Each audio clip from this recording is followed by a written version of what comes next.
everyone, this is our EBP presentation and we're doing it on medication checks. My name is Maria.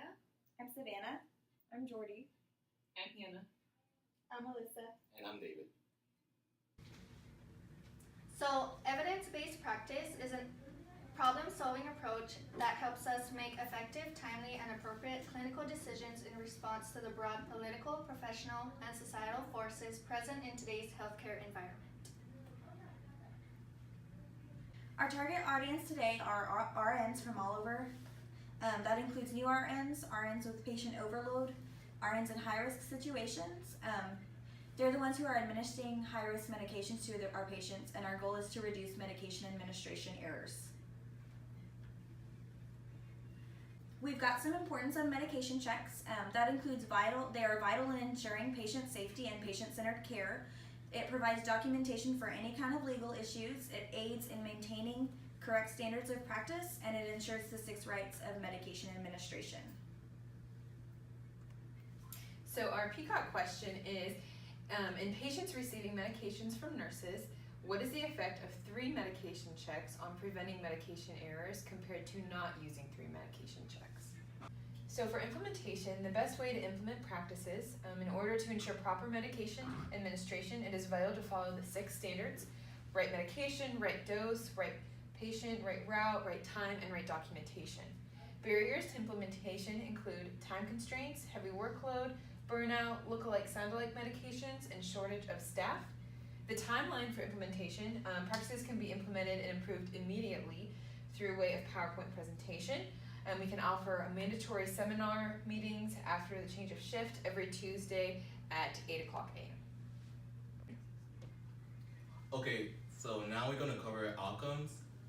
Okay, so what happens when medications are checked is drug use is a team activity, so no false assumptions are made. You're familiar with the adverse effects. Patient education is implemented. It minimizes patient harm, and patient education is effective. The goal of our outcomes is that medication errors will decrease after seminar training by 2 months after implementation. Okay, so now I'm going to cover what happens when the med checks are not done. So first, the patient could be given the wrong dose. Second, the patient could be given the wrong medication.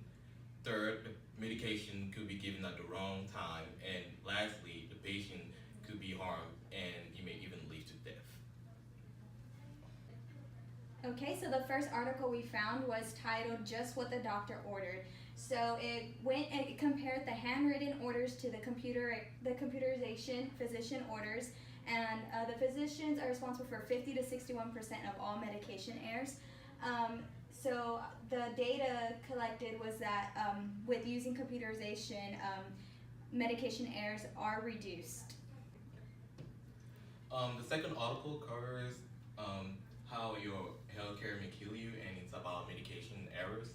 And so this study found that in the US, about 251,000 patients die from medication errors every year, and that's about 9.5% of annual death in the US. And it also showed that the US has a significantly greater amount of death as compared to other first world countries such as France, the UK, Germany, and Australia. So for the third article, it mainly focuses on the value of precise patient identification. And so it mainly just describes the misidentification and its severe effects. And so this includes not correctly identifying the patient can lead to medication dosing errors and potential allergic reactions and several more. And this is our works cited page. And this concludes our presentation. And thank you for watching.